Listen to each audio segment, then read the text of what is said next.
आज हम जयपुर के शहीद स्मारक पे पहुंचे हैं जहां पे EWS का धरना प्रदर्शन चल रहा है। यहां पे हमारे साथ में कुछ कार्यकर्ता जुड़े हुए हैं। आपका परिचय? मैं राज बिहारी शर्मा एडवोकेट और EWS आरक्षण जो समिति बनी है उसमें सदस्य हूँ। और आज हम यहाँ हमारे EWS के सरलीकरण के लिए इसमें जो विसंगति है, हमें एक झुंझुना एक पकड़ा रखा है कि भाई 10% हमें सामान्य वर्ग के लिए EWS प्रमाण पत्र पर आरक्षण की जो व्यवस्था, लेकिन उसकी जो वास्तविकता है सबसे पहले तो वो सर्टिफिकेट बनने में बड़ी विसंगति है, उनका सरलीकरण हो। इसी के साथ साथ में राजनीतिक जो हमारे टिकट्स मिल रहे हैं उसमें भी हमें, जब हमें 10% दिया जा रहा है तो क्यों नहीं राजनीतिक क्षेत्र में भी हमें आरक्षण दिया जाए। इसके साथ साथ हमारी जो पदोन्नति है जो उनमें भी हमारे 10% आरक्षण की हम पुरजोर मांग करते हैं। इन सब बातों को ध्यान में रख करके आज हमने एक सांकेतिक धरना दिया है। हम सरकार को चेतावनी देना चाहते हैं कि जल्दी से जल्दी हमारी इस EWS की मांग पत्र पर विचार किया जाए, और यदि सरकार इस पर ध्यान नहीं देती है तो एक बृहद आंदोलन की रूपरेखा के साथ राजस्थान ही पूरे देश में डंका बजाएंगे। और हम सरकार को ये सूचना देना चाहते हैं। तो क्या सरकार से आज आपको समय मिला है मुख्यमंत्री जी? अभी धरना चल रहा है, सांकेतिक धरना हमारा 3 बजे तक है, अभी 1:30 बजी है। अभी हमारे यहाँ मीडिया के माध्यम से ये सूचना मिली है कि मुख्यमंत्री महोदय के यहाँ से हमें बुलावा पत्र भेजा है। अभी ऑथेंटिक रूप से हमारे पास कोई सूचना नहीं है। अपने बच्चों के लिए मांग कर रहे हैं EWS के धरना प्रदर्शन के लिए। यहाँ पे महिला मोर्चा भी है, हम महिलाओं से भी पूछते हैं कुछ कि इसमें क्या है। हमें आश्वस्त करेंगे कि ये चल रहा है, इसके बारे में ये जंग का आगाज है, ये जंग का ऐलान है। ये जो धरना प्रदर्शन और जब जंग छिड़ जाएगी आप लोगों की कोई पीछे नहीं हटेगा। मान्यता हम यहाँ जुड़ने पे सबके साथ ही हैं, और ये जो मांगे हमारी लिखी हुई हैं कि आयु सीमा धन्यवाद भाई साहब, और हमारे बच्चों को मिले साथियों। हमारे बच्चे बहुत मतलब बहुत अच्छे बच्चे होने के बाद, बहुत इंटेलिजेंट बच्चे होने के बाद वो रह जाते हैं। सुनील जी भाई साहब ने सबने ऐसा नहीं हाथ से जाता है। महिलाओं के लिए है, महिलाओं को जो है पिता की आय जोड़ी जाती है, वो नहीं जोड़ी जाए, पति की आय जोड़ी जाए। इस तरह से हमारी बहुत सारी मांगे हैं, तो उसी के लिए यहाँ पे सांकेतिक धरना दिया गया है। आज हमारे साथ श्वेता शर्मा जी भी जुड़ी हुई हैं यहाँ पे धरना प्रदर्शन में। हम इनसे पूछते हैं हमारे पास समय का चल रहा है, इसके बारे में बताएं क्या मांगे। EWS आरक्षण मंच राजस्थान की ओर से आज जो शहीद स्मारक पर रखा गया है, यहाँ पर समाज के प्रबुद्ध और प्रतिष्ठित लोग यहाँ आए हुए हैं, और बहुत भारी संख्या में यहाँ लोगों का जमावड़ा देखने को मिल रहा है।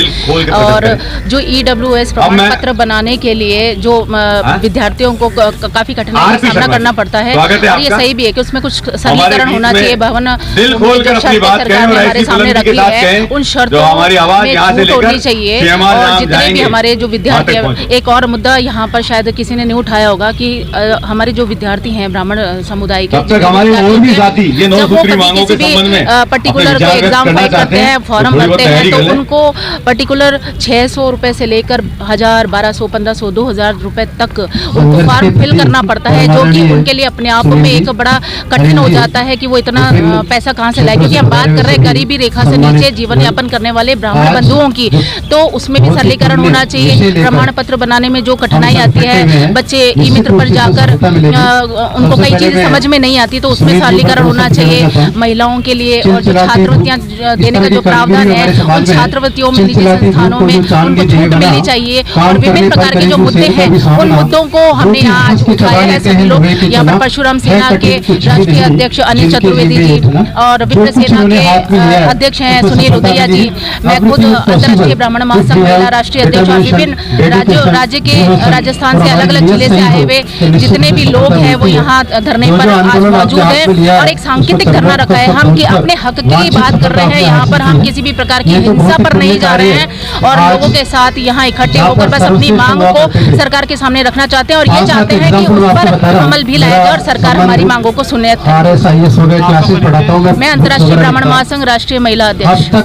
ये जो धरना प्रदर्शन चल रहा है, ये अपना EWS का आपकी क्या मांगे हैं और ऐसा सरकार का क्या इसमें समझे? देखिए ऐसा है, हमें EWS का आरक्षण तो मिल गया है, परंतु उस आरक्षण की बहुत खामियां हमको झेलनी पड़ रही है।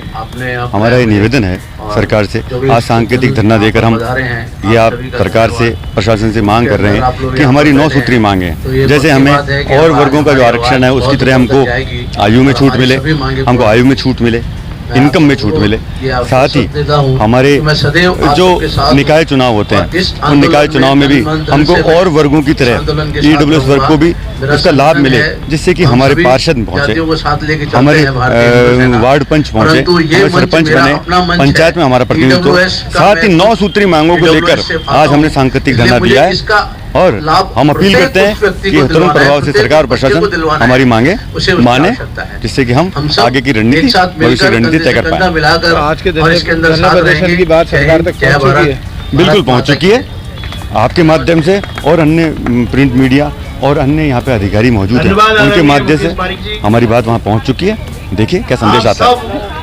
लगवाते रहते हैं तहसीलदार, पटवारी, कभी मांगे आरक्षण जो है और इसके बारे में EWS। देखिए, केंद्र सरकार ने 10% आरक्षण दिया, 5.5 साल हो गए, लेकिन आज तक कोई सरलीकरण, कोई भी सुविधा उसमें संशोधित नहीं की। बहुत सारी दिक्कत आ रही है, परेशानी आ रही है, बच्चों को प्रमाण पत्र नहीं बन पाते, आयुष में छूट नहीं है, भवन भूमि की इतनी कठिन शर्तों की प्रमाण पत्र बन ही नहीं पाते। इसलिए हम लगातार 5 साल से मांग कर रहे हैं कि ये सरलीकरण किया जाए, आयुष में छूट, भूमि भवन शर्त और पंचायत चुनाव और नगर निकाय चुनावों में 10% सीटों पर रिजर्वेशन EWS को भी दिया जाए और गरीब को राजनीति में प्रतिनिधित्व मांगना आता है।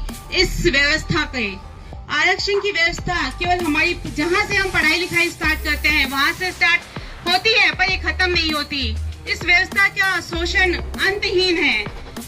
ये कहाँ का न्याय है कि अत्याचार और शोषण का बदला शोषण के रूप में लिया जाए? मैं नहीं जानती, पर ये हमने पढ़ा है, ये जाना है कि पूर्व में कुछ हमारी जातियों के साथ अन्याय हुआ है, ये कहा जा रहा है, और कुछ हद तक सही भी हो सकता है। पर ऐसा कहाँ का न्याय है कि दादा के द्वारा किए गए अन्याय का बदला उसके पोतों के द्वारा, पर पोतों के द्वारा चुकाया जाए? आज हमारे साथ यही हो रहा है। पूर्व में जो अन्याय हुआ है उसका बदला, उस शोषण का बदला हमें चुकाया